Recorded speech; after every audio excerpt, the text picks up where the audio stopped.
¿Qué tal? Bienvenidos a Investigación de Frontera de las Comunicaciones, que es un podcast producido por la revista científica Cuadernos.info de la Facultad de Comunicaciones de la Pontificia Universidad Católica de Chile. Bienvenidas, bienvenidos. Estamos en este podcast en el marco del aniversario número 40 de nuestra revista académica. Y hemos hecho una selección en los distintos capítulos de artículos científicos que han marcado el rumbo de la revista. Estoy junto a Francisco Fernández, editor asociado de Cuadernos.info, profesor asociado de la Facultad de Comunicaciones. Muchas gracias, De nada, estimado Rayen. colega, por acompañarnos en este capítulo número 2.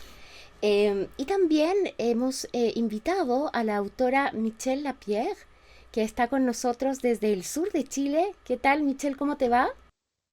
Hola, mucho gusto. Muchas gracias por invitarme. Muy contenta de estar aquí.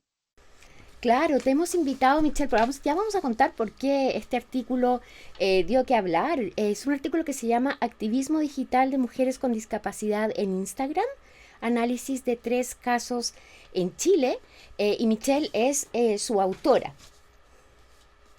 Voy a presentarte, Michelle, que Michelle está en este momento trabajando en la Facultad de Medicina de la Universidad de la Frontera, que queda ubicada en el sur de Chile, en el departamento de rehabilitación.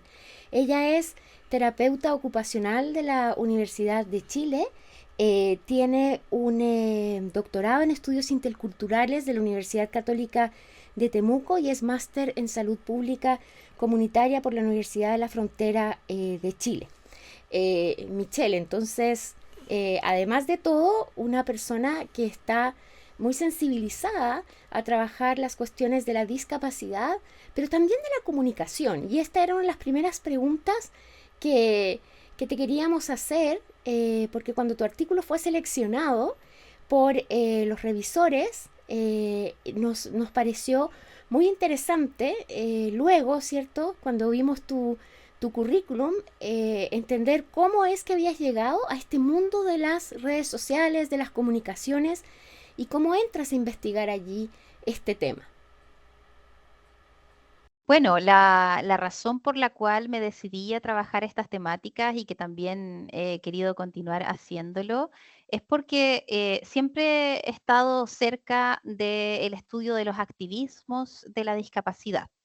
Desde la irrupción de las redes sociales y con mucha fuerza a partir de la pandemia, algunas personas activistas con discapacidad utilizaron las redes sociales para realizar un trabajo propio de las organizaciones sociales, como informativos, pero muchos de ellos también tomaron la figura de influencers, de personas referentes en el mundo de las redes sociales, y me pareció un espacio muy interesante por varias razones. En particular, las personas con discapacidad suelen enfrentar barreras para la comunicación. Estas barreras tienen que ver con barreras físicas, por ejemplo, para acceder a los espacios donde ocurren las interacciones sociales, y también con barreras para poder comunicarse verbal, cierto, oralmente, con otras personas. Y las redes sociales lograron de alguna manera hacer una mayor accesibilidad a que las personas con discapacidad pudieran tener un espacio de participación comunitaria, un espacio informativo y también volverse referentes en sus organizaciones y para las comunidades.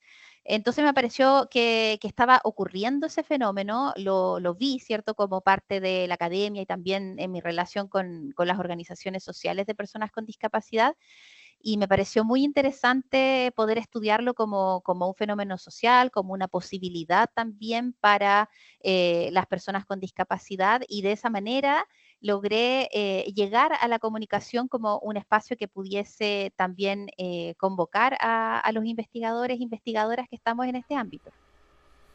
Claro, porque además, cierto, en tu artículo tú discutes cómo finalmente para la población, cierto, las comunidades que sufren distintos tipos de discapacidad y que la viven, cierto, hay una suerte también de invisibilización de ellas en nuestras sociedades, ¿no? Dices tú las latinoamericanas, pero principalmente en nuestro caso, cierto, la chilena. ¿Cómo ves tú entonces ese espacio de lo digital, de las redes sociales, precisamente para ese activismo? La verdad es que el espacio de las redes sociales ha ido progresivamente creciendo mucho en muy poco tiempo y se ha transformado realmente en un espacio más accesible, una plataforma donde haya mayor visibilización. Los espacios, por ejemplo, comunes para los movimientos sociales en general, para plasmar sus ideas, mostrar sus demandas y hacer discusión política, suelen estar en las calles, suelen estar en los espacios de discusión pública, a lo mejor con algunas autoridades y muchas veces en los medios académicos también.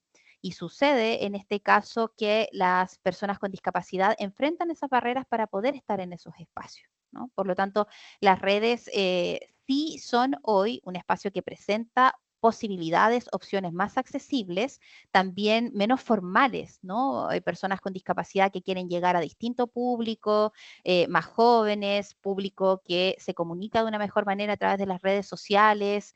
Las redes sociales permiten, por ejemplo, que una persona a lo mejor sorda se pueda comunicar a través de un lenguaje escrito o con mucha visibilidad a través de un video, ¿cierto?, más performativo. Permite también que las personas ciegas puedan acceder a ajustes, por ejemplo, a formas de adaptaciones para poder comunicarse también.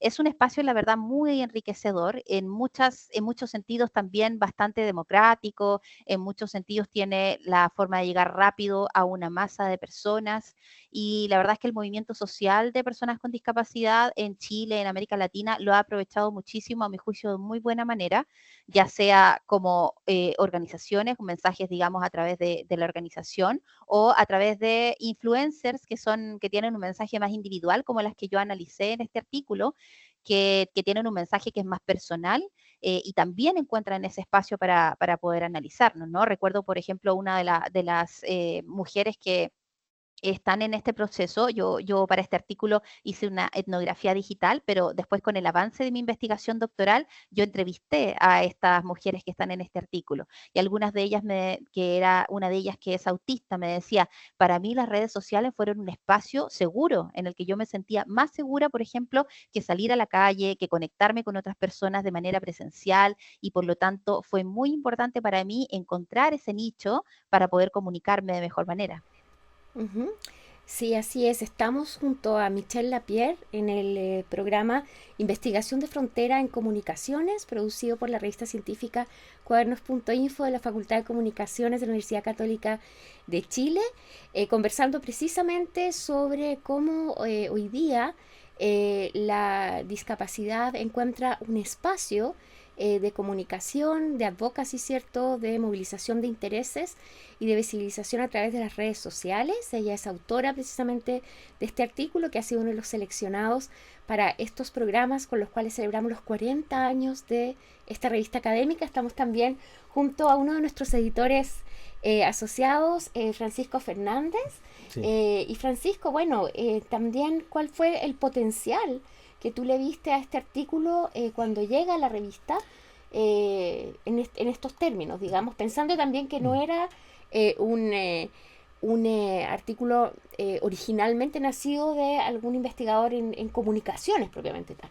Sí, precisamente ese es uno de los grandes potenciales que tiene este artículo, porque por un lado tengo la impresión, no soy un experto en el tema, pero hasta donde yo he visto el tema del activismo y activismo en redes sociales en particular y en personas que tienen algún grado de discapacidad, neurodivergencia o están dentro de ese marco, no están muy bien estudiados. O sea, ese tema que si bien se encuentra en literatura estadounidense, europea, española, aquí en Chile no es algo que esté presente. De hecho, hay una colega del TEC de Monterrey que ha trabajado en este tema digamos, por asuntos personales, por su hija o hijo, no recuerdo.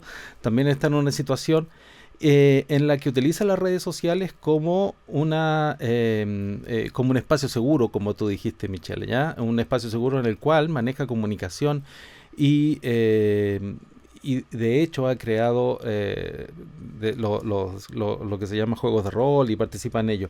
Mi pregunta, quisiera hacerte una pregunta respecto de los usos ya de las redes sociales, porque en el paper ahí se advierte, por un lado está el tema de los objetivos de comunicación, la orientación que se tiene, pero por otro lado está el tema de los usos que pueden hacer. Sin embargo, las personas que lo utilizan, sin embargo, no todos lo hacen en plano activista tal vez, ya, sino que lo hacen como un complemento para integración, un complemento para poder vincularse con los demás, una vía de comunicación.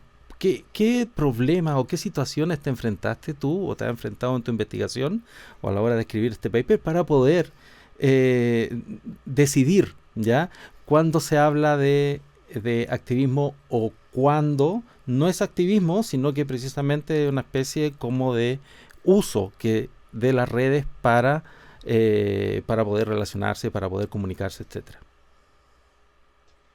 Sí, es una súper buena pregunta porque bueno, todas ellas, las personas que aparecen en este artículo, yo entrevisté después, como mencionaba anteriormente, y también analicé a más mujeres posteriormente, pero en Ujú. particular estas que aparecen en el artículo, todas ellas comenzaron con redes sociales que eran personales. No iniciaron, no se iniciaron en las redes sociales con un objetivo de volverse activistas o volverse influencers, sino que tenían sus redes sociales personales como cualquiera de nosotros que también las tenemos.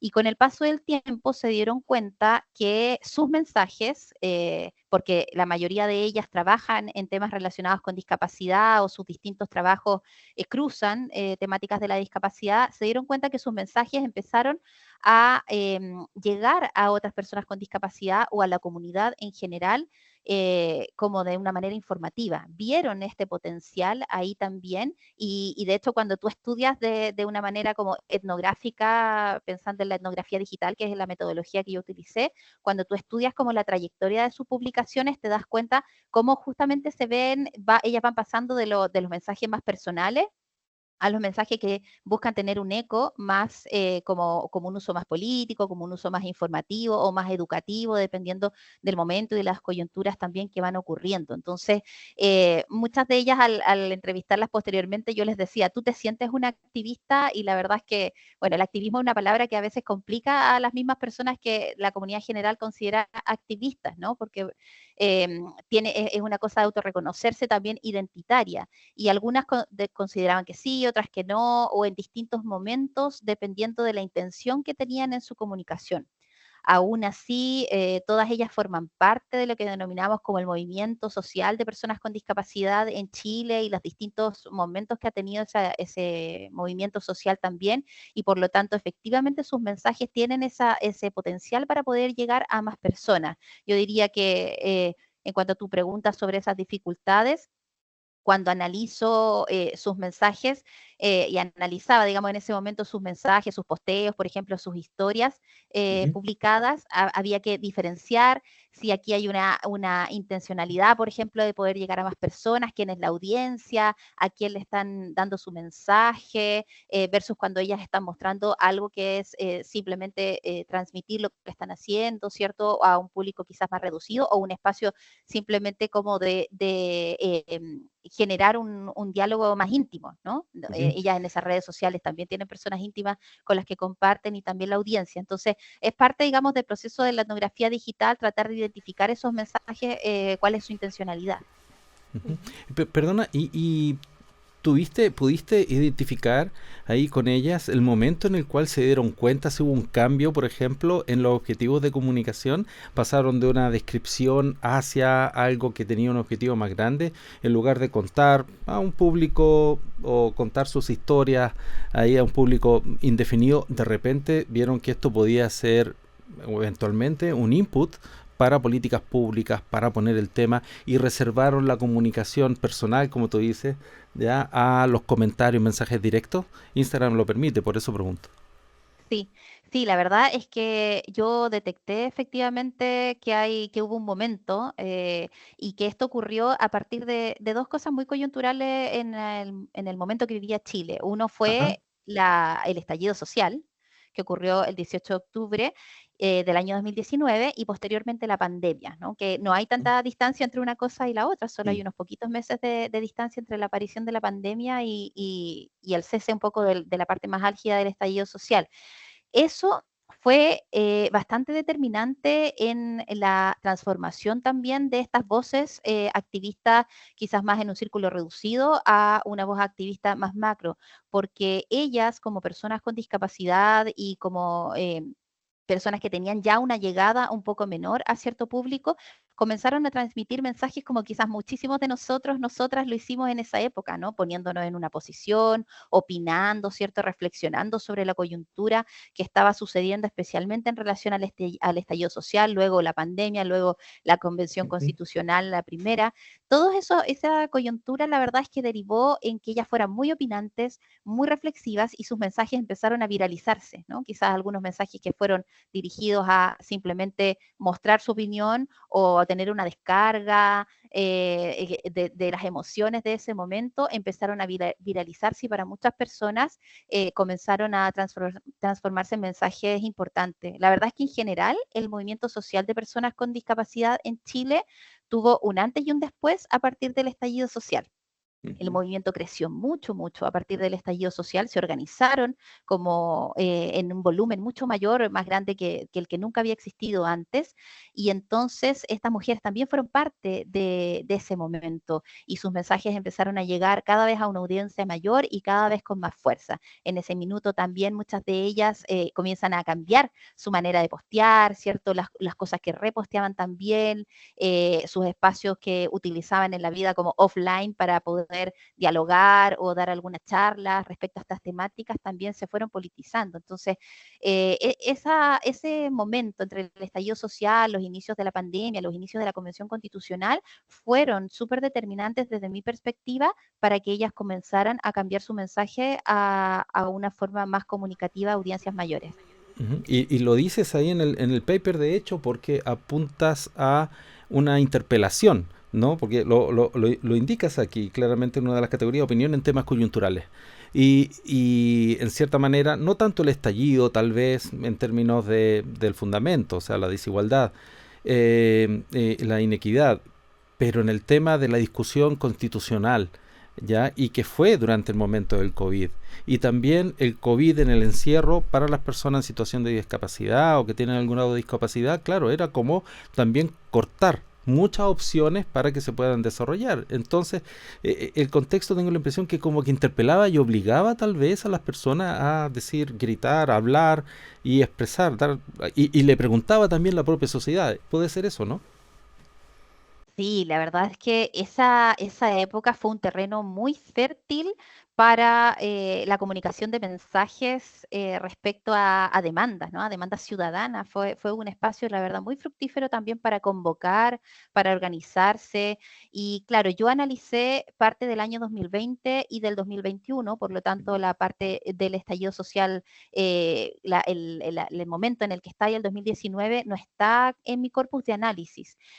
Pero claro, eso se junta posteriormente con la época de la Convención Constitucional, donde las personas con discapacidad se organizan, donde piden escaños reservados, donde Claro, después logran un 5% en la lista, ¿cierto? O sea, sí. aparecen quizás más que nunca en la historia en una demanda ciudadana tan fuerte como la que tuvimos en ese momento y fue un terreno muy fértil para convocar. Entonces las redes sociales también en esa época estaban muy politizadas y estas mujeres eh, que también era mi intención analizar mujeres, porque yo quería darle una perspectiva de género, ¿cierto? Feminista también a este análisis. Estas mujeres también encontraron ese espacio para poder comunicarse. Estamos en investigación de frontera en comunicaciones. Nuestro espacio producido por cuadernos.info, esta revista académica científica de la Pontificia Universidad Católica de Chile, conversando con Michelle Lapierre, investigadora y docente de la UFRO en Temuco, en el sur de Chile, sobre su artículo científico Activismo digital de mujeres con discapacidad en Instagram, análisis de casos, de 3 casos en Chile. Déjenme también contarles, para quienes se están sumando a esta transmisión, de que este fue uno de los artículos publicado en el número 54 de nuestra revista. Ustedes saben que nosotros tenemos acceso abierto. Todas las personas pueden consultar en nuestro sitio web cuadernos.info toda la producción de la revista desde su origen. Pero fue un artículo que también tuvo ribetes internacionales, Michelle, porque nuestra revista pasó a ser parte de una selección de revistas científicas pertenecientes a una gran asociación internacional en comunicaciones, una de las dos más grandes del mundo, que se llama la ICA. Esas son las letras como en inglés, que significa la Asociación Internacional de las Comunicaciones, o la ICA, como la llamamos más comúnmente los especialistas en investigación en comunicaciones.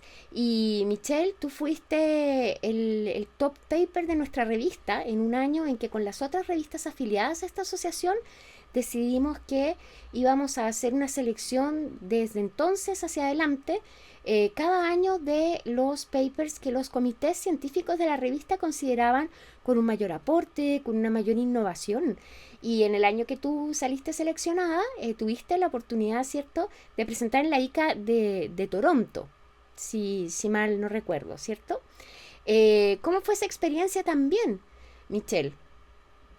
Bueno, fue la verdad una experiencia súper enriquecedora. En primer lugar, recibir la noticia de la selección como top paper fue muy importante. Lo recibí también con harto agradecimiento y humildad, porque como mencionaban hace un ratito, yo no soy una profesional del área de las comunicaciones, soy una profesional del área de la salud que me dedico a estudiar temas relacionados con los estudios críticos sobre discapacidad. Y para poder hacer este paper tuve que trabajar muchísimo, me metí a un curso de etnografía digital y comunicación solo con la finalidad de poder llevar adelante esta investigación. Así que haber recibido ese reconocimiento fue muy importante y habla, pienso yo, de la apertura también de la revista a los campos más interdisciplinarios, a ver la comunicación también como un campo interdisciplinario e invitar a otras personas que puedan estudiar y abordar. Que eso es un valor muy importante de la revista. Posteriormente tuve la oportunidad de presentar en esa conferencia de la ICA en Toronto junto a otras investigadoras jóvenes de distintas partes. Recuerdo que había gente de China, de Alemania, de Francia también, me parece, Así es. eh, en la presentación. Y todos con temas muy variados, muy interesantes. El artículo fue bien recibido también en ese momento para la presentación, y tuvimos la oportunidad a partir de ese reconocimiento también de difundirlo en otras partes, ¿cierto? En el lugar donde yo trabajaba en ese momento me dieron también el espacio para poder presentarlo frente a distintas audiencias y poder conversar también sobre estas temáticas. Así que creo que fue una experiencia muy importante compartir esa mesa con los otros artículos seleccionados y los autoras de esos otros artículos seleccionados, y ver cómo en ese minuto habíamos personas que estábamos viviendo el volumen de artículos que hubo también relacionados con la pandemia, ¿no? Con el confinamiento, con el COVID. Había muchos artículos sobre esas temáticas en los top papers de los otros países también. Así que para mí fue una experiencia muy, muy enriquecedora que la valoro mucho. Ujú. Entre los elementos que reconocimos también fue cómo tu artículo contribuye a estudiar, como decía Francisco, ¿cierto? Una dimensión del uso de las redes sociales un poco más densa, ¿cierto? Más diversa. Y es el momento en el que tú optas por categorizar, ¿cierto? Clasificar esos distintos usos que vas observando a lo largo de esta etnografía digital, que fue, bueno, bastante profunda, porque pensamos que son 3 casos, ¿cierto?, de mujeres en el promedio de los 30 años también, que son personas que se manejan muy bien, digamos que uno puede pensar que tienen competencias digitales relevantes, y que, como tú bien dices, ¿cierto?, las mismas redes sociales o lo digital permite muchas veces que algunas situaciones que formatos tradicionales impiden a las personas con discapacidad expresarse, por el contrario, las potencian. Y ahí tú hablas, ¿cierto?, de momentos en que estas mujeres optan por mensajes educativos, otros que son más de denuncia, otros literalmente activistas. ¿Cómo vas tú viendo esta situación? Ellas van reaccionando a los comentarios, por ejemplo, que van observando, o a lo mejor a preguntas, porque se convierten igual, más que influencers, también eran orientadoras de muchas cosas, ¿no?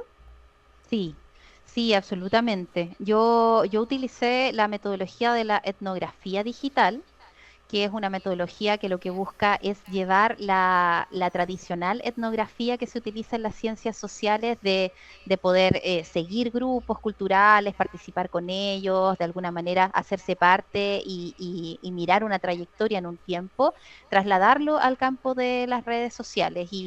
Y eso fue lo que hice con notas de campo, siguiendo todas sus actividades, mirando sus actividades hacia atrás, viendo su trayectoria. Entonces, inicialmente utilicé como un sistema de codificación abierta con la información que yo iba seleccionando y con el paso del tiempo ahí fui clasificando cada una de las interacciones que ellas tenían o de los mensajes que daban como educativos, informativos, de denuncia, ¿cierto? Que es lo que tú estabas mencionando, para darles un objetivo, ¿cierto? Un propósito, una identificación. Y también fui mirando los comentarios. Yo para esta investigación en particular no analicé los comentarios, que hay muchas investigaciones que se dedican a analizar los comentarios, ¿no? Particularmente las investigaciones sobre, por ejemplo, los haters en Internet o con algunos grupos sensibles, ¿cierto? Como he visto investigaciones de este tipo que analizan, no sé, la homofobia, la gordofobia, ¿cierto? Que se puede presenciar en los comentarios, pero sí la interacción que ya tenían con las personas, ¿no? En algunos momentos también en una parte del artículo hablo de cómo una de ellas recibió como algunos haters o odio de parte de sus seguidores o las personas con las que interactuaban con sus cuentas. Entonces, me dediqué de forma como muy minuciosa a seguir esa trayectoria y todas sus actividades y poder clasificarlas y poder también codificarlas posteriormente para obtener así un análisis que me hubiera permitido saber cuándo ellas están teniendo estos mensajes más influencer, más comunicativos, más educativos, o como tú mencionabas también, que se transformen como en un referente respecto a las temáticas relacionadas con la discapacidad, ya sea como no sé, consejeras, asesoras, frente a distintos cosas coyunturales que van ocurriendo y que cruzan los temas que son de interés para las personas con discapacidad. Entonces, esa es un poquito como la ruta que yo seguí para poder ir analizando estos mensajes. Sí, me gustaría que profundizar un poco en el tema de la perspectiva de género tuya y en los en las destrezas, en las capacidades que tuvieron que tal vez desarrollar en términos de manejar la plataforma en Instagram. Supongo que habrán comenzado en Instagram o tal vez comenzaron en otras plataformas. Bien, ¿qué tal eso? ¿Cómo tuvieron que vencer algún tipo de barreras? O si nos puedes contar un poco también sobre la perspectiva de género que tú misma quieres imponer o quieres poner en este paper. Sí, bueno, respecto a esas dos preguntas, voy a comenzar con lo último que tiene que ver a lo mejor con la barrera. Ellas comenzaron efectivamente en Instagram, posteriormente algunas también pasaron, digamos, a las plataformas de TikTok, que es como la Ah, plataforma con mayor audiencia actualmente y que llega a públicos también más jóvenes, pero en Instagram está su actividad principal y y hay un asunto, perdón, hay un asunto de lenguajes también. TikTok es el lenguaje del cuerpo, de imagen. Instagram puede tener imágenes que son de otro, digamos, no necesariamente en vivo, en directo de ellas mismas, de ellas mismas. claro, TikTok es una plataforma muy de video, ¿no? Es muy visual, es muy auditiva, es muy performativa también, Ujú. y los mensajes, por ejemplo, más largos tampoco no son fáciles de poder convocar a un público en TikTok para hacer un análisis más profundo a lo mejor de algo, y en Instagram eso sí es posible, ¿no?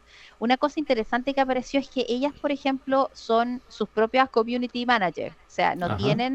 no editan sus videos con alguna persona experta en edición, no realizan su imagen, por ejemplo, que quieren transmitir o la gráfica de su cuenta a través de una persona experta, sino que son ellas mismas quienes han ido aprendiendo eh, los métodos para poder tener esta visibilización y esta llegada también en las redes sociales, que no es fácil y que va evolucionando y cambiando, ¿cierto?, de manera muy rápida también. Entonces, ahí se han enfrentado a esos desafíos yo analicé personas que tenían discapacidades motoras y Ujú. en el campo de los espectros autistas o las neurodivergencias.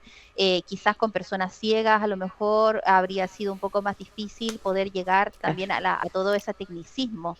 Eso no quedó reflejado lamentablemente para esta investigación, pero de todas maneras ellas son mujeres jóvenes que tienen esta relación con las redes sociales de una manera también mucho más natural y más fluida, pero se enfrentan también a tener ya una cuenta con varios miles de seguidores, tener actividades permanentes para que te mantengas en el algoritmo, ¿cierto? Para que puedas llegar a distintas audiencias, requiere también una preparación y ellas han estado en ese proceso también tratando de lograr y tú te fijas con la trayectoria del tiempo cómo sus videos se van volviendo cada vez más en el estilo de los videos de los influencers o de las personas con muchos seguidores en Instagram, ¿no? Así que ahí ellas enfrentaron efectivamente ese desafío.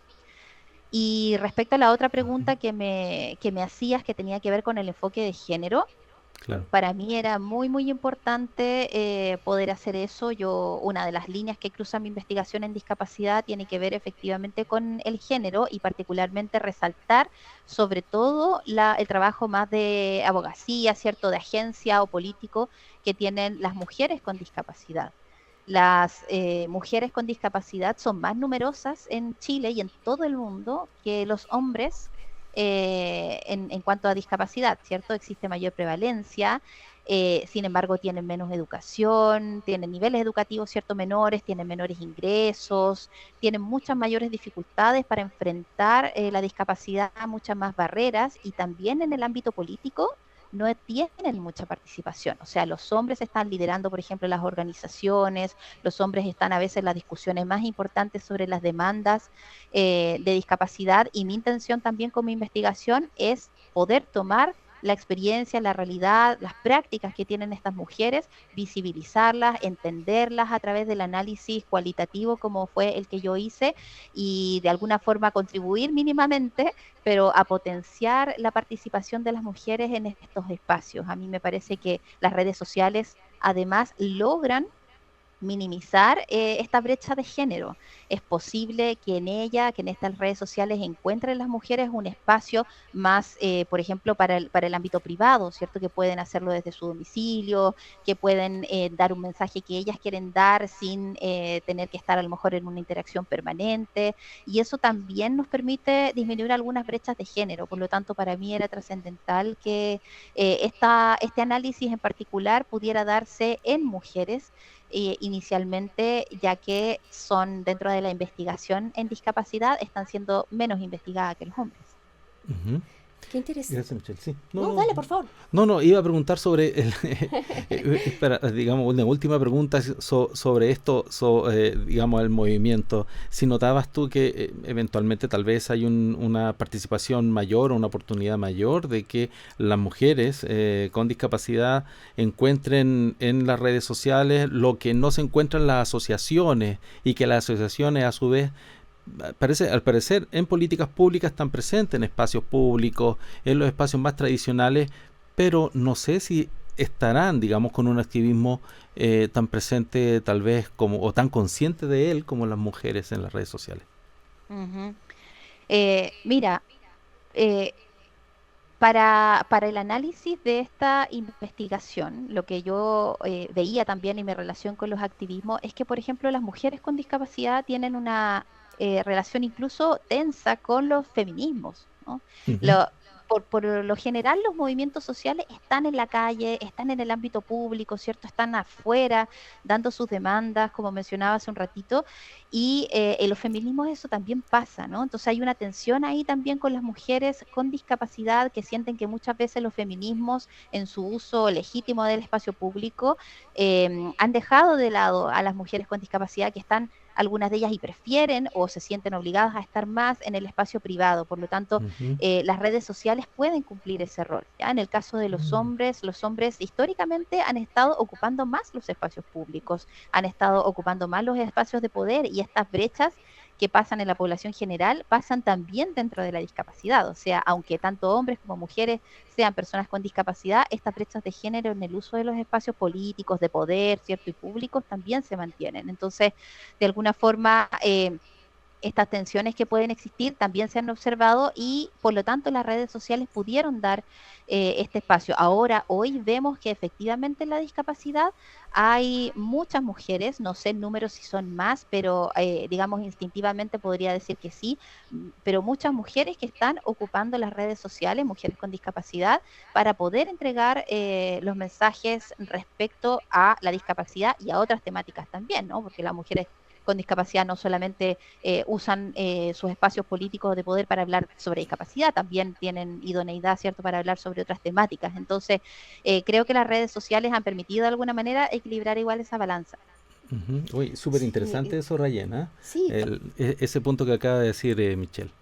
así es, y de hecho es increíble cómo también permiten como espacio, por ejemplo, que también las mujeres en esos casos, ¿cierto? Si es que no tienen discapacidad, pero tienen familiares con discapacidad, suelen, ¿cierto?, ser quienes primordialmente se van a Mm. dedicar a los cuidados y dejan otras dimensiones de su desarrollo profesional o de sus intereses un poco de lado. En cambio, Y las ocurre redes... en el ámbito privado, no en el Exacto, público, que exactamente. es donde se visualiza todo, pero las redes sociales, al parecer, lo privado es posible hacerlo público, eso es lo Claro, y interesante. todavía seguramente, ¿no? En sociedades que no reconocen el cuidado o no remuneran el cuidado, lo que también a su vez empobrece, ¿cierto? A las familias o familias que no necesariamente tienen acceso a los distintos Mm. servicios o sociedades como la española, por ejemplo, si uno lo piensa, donde la discapacidad ha sido asumida desde hace décadas y progresivamente, ¿cierto? Cada vez más como un tema de política pública. Entonces las personas en términos de su calidad de vida, de acceso a servicios, tienen muchas más posibilidades que otras. Y te quería llevar a propósito de esto que están conversando con Francisco, al tema de tu participación en distintas redes internacionales y nacionales, como por ejemplo tu participación en Claxo, en el grupo de estudios críticos, ¿cierto?, sobre la discapacidad. Y ahí, Michelle, un poco, porque parte de la misión de nuestra revista y de nosotros como investigadores de la comunicación es, por supuesto, producir conocimiento científico, ¿cierto?, producir un diálogo especializado, pero todo este trabajo cobra también mucho mayor sentido si somos capaces de generar incidencia, ¿cierto?, en el cambio social, en personas que no necesariamente están en el ámbito científico, es parte de nuestro trabajo. Entonces, un poco ver cómo esta mirada crítica sobre los estudios de discapacidad aporta también a este desarrollo, ¿cierto?, a esta visibilización de estas otras dimensiones de la perspectiva de género, de ciertas innovaciones que se pueden producir a través de las redes sociales. ¿Cómo lo están viendo ustedes ahí eso? Mira, el grupo al que yo estoy, que es un espacio, un núcleo, digamos, de investigadores, investigadoras de toda América Latina en Claxo, se llama Estudios Críticos sobre Discapacidad. Ahí habemos más de 100 personas aproximadamente de distintos países que estamos investigando temas sobre discapacidades de perspectivas críticas. La verdad es que es un espacio muy interesante para el diálogo, para la reflexión, para poder realizar investigación y sin duda que generó en mí también muchas reflexiones que fueron importantes para poder decidirme a hacer esta misma investigación sobre las influencers en Instagram, ¿no? De hecho, hay países como México, por ejemplo, Brasil, donde las personas con discapacidad ya venían hace rato utilizando las redes sociales para generar estos espacios y esa misma participación en el grupo de Claxo me permitió conocer otras realidades para poder ir dialogando y poder encontrando en los campos, en la comunicación, un campo también para realizar los estudios críticos sobre discapacidad. Así que siempre este tipo de relaciones y la internacionalización, la globalización de estas temáticas son muy importantes para fortalecer tanto la investigación de los académicos, académicas, como fortalecer el mismo movimiento social de personas con discapacidad. En particular, este grupo de Claxo está compuesto por investigadores, investigadoras y también por personas que están en la academia, pero que igualmente son personas activistas, que tienen discapacidad, que están en el movimiento social y que tienen su patita también en la academia, entonces logran y nos desafían también a las personas que solamente estamos en la academia, nos desafían también a poder hacer cosas que realmente cada vez más se estén aportando a las demandas del movimiento. Así que los espacios como Claxo y otros núcleos y centros de investigación son muy importantes desde mi perspectiva para poder ir vinculando estos mundos, ¿no? Ir vinculando el activismo, la academia, pero también los distintos campos, la comunicación, los feminismos, por ejemplo, en este caso, que convergen en este artículo y nos permite ir generando esos diálogos, ¿no? Este artículo, por ejemplo, fue muy bien recibido también en otros lugares que, que los activistas estaban dándole vuelta a estas temáticas, a lo mejor sin ponerle un nombre, sin saber que existía la posibilidad de estudiar desde la etnografía digital, por ejemplo, las redes sociales, o realizar, no sé, Big Data, por ejemplo, con las redes sociales también para conocer las actividades de las personas con discapacidad en estos medios. Así que esa comunicación internacional, ese diálogo, esa interacción, para mí me parece fundamental, totalmente necesaria para mejorar tanto las prácticas de los académicos y hacerlas más útiles para el movimiento social, como para que el propio movimiento social vaya presionándonos, ¿no? Así como desafiándonos a la academia para volvernos cada vez un aliado también del movimiento. Ujú. Claro, y que responde también un poco a la vocación, ¿cierto? La opción de las revistas en un contexto, científicas en un contexto de tanta competencia, pero sobre todo muchas de ellas, ¿cierto? Tomando formatos que son de la investigación internacional franca, en el sentido de decir cuáles son, qué es lo estandarizado, ¿no? Y revistas como cuadernos.info que siempre tienen una vocación por producir y difundir, ¿cierto? Con conocimiento sobre Iberoamérica, sobre investigaciones que se estén dando en estos contextos tan particulares, ¿cierto? Investigación con rigor, desde luego, pero desde fenómenos sociales que van haciendo reflexionar a los investigadores de las ciencias humanas y sociales sobre las grandes preguntas de nuestros tiempos.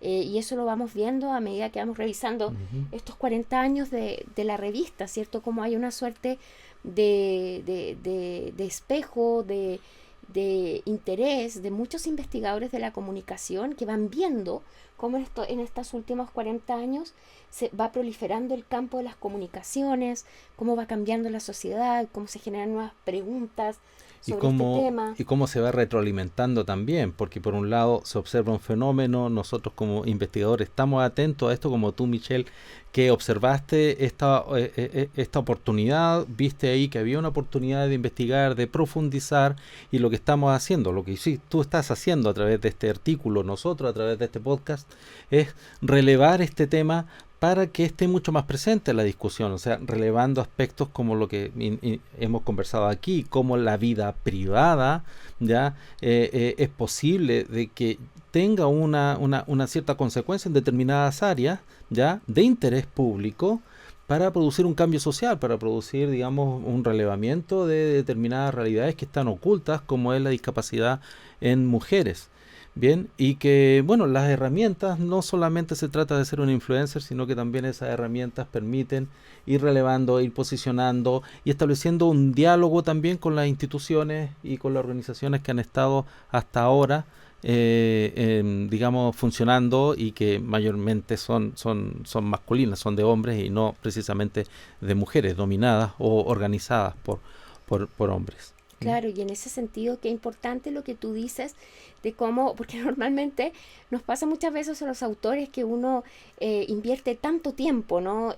Tanta dedicación hasta que el artículo está publicado y luego muchas veces uno no vuelve sobre ese artículo, pero el artículo, si tiene un viaje en una revista hasta que sale y es difundido, también tiene un viaje posterior que muchas veces las y los autores no estamos tan conscientes de la importancia de poder socializarlo en otras instancias, así como las que tú en esta conversación nos has contado, ¿no? Que en Claxo, en esa red internacional de América Latina, en otras instancias, con las mismas personas también, ¿no? Ujú. Con las que estás trabajando, cómo se apropian personas que están trabajando en el tema de ese tipo de producción científica para a su vez generar nuevo conocimiento, para ponerlo en diálogo, y que son dimensiones a veces de la vida académica que olvidamos un poco.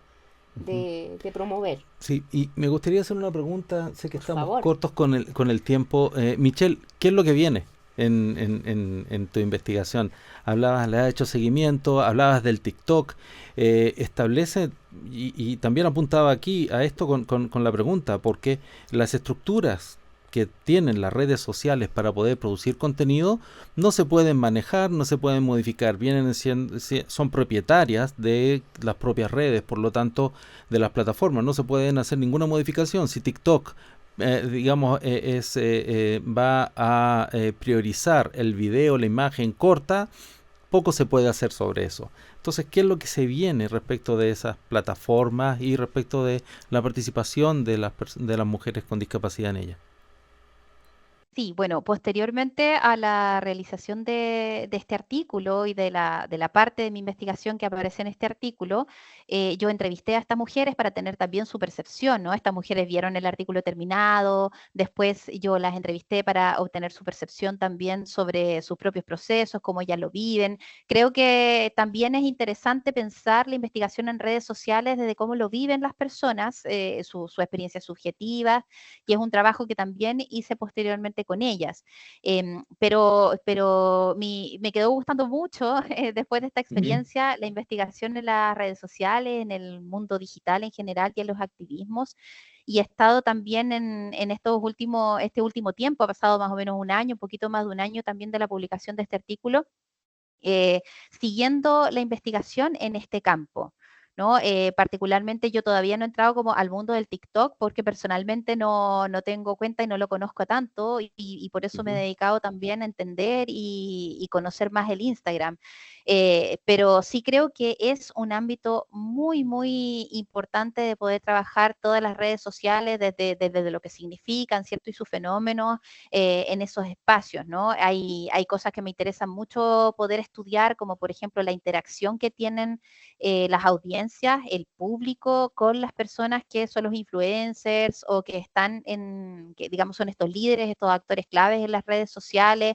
Ahí, como mencionaba anteriormente, hay comentarios que están orientados al apoyo, están orientados a la denuncia, están orientados también a los odios que suceden en los espacios digitales, que en el caso de la discapacidad hay algunas cosas muy interesantes, como por ejemplo este cuestionamiento a si una persona es lo suficientemente discapacitada o no, ¿no? Así como tener una Mm, Ujú. especie de medidor, ¿cierto?, de la el medidor, sí. discapacidad Claro.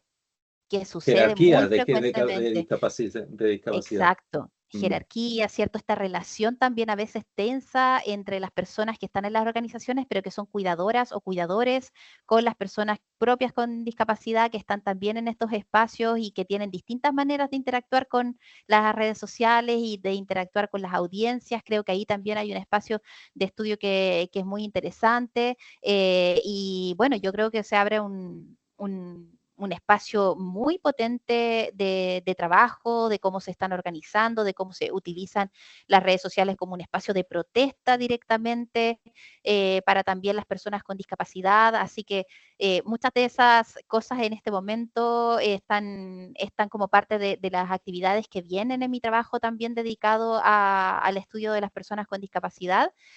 Así que yo creo que hay harto camino ahí por recorrer. El otro día conversaba con algunos estudiantes a propósito de este artículo también, de esta experiencia, y que para los estudiantes universitarios de pregrado que tienen hoy 18, 19 años, miran las redes sociales no como un espacio todavía académico, ¿no? Sino como un espacio muy, muy personal o muy del entretenimiento, ¿cierto? Lo que no es productivo, lo que no es trabajo, y en ese momento tuvimos una conversación muy, muy buena para mí respecto a cómo esa experiencia, las redes sociales que ellos tienen tan naturalizada, puede transformarse igualmente en un lugar de investigación, en un espacio profesional, en un espacio de hacer profesional, por ejemplo.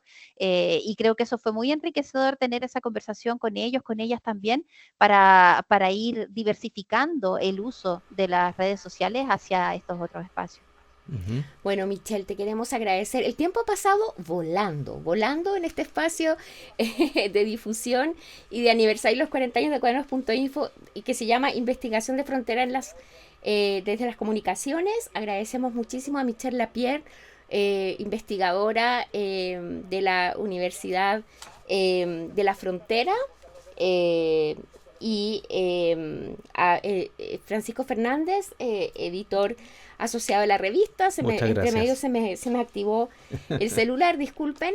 En nombre de todo el equipo editorial de la revista, quisiera también agradecer a todo el equipo de producción de la Facultad de Comunicaciones de la Pontificia Universidad Católica de Chile, que nos está apoyando en este podcast, y los esperamos para el próximo capítulo. Soy Rayén Condesa, editora en jefe de Cuadernos.info. Muchas gracias.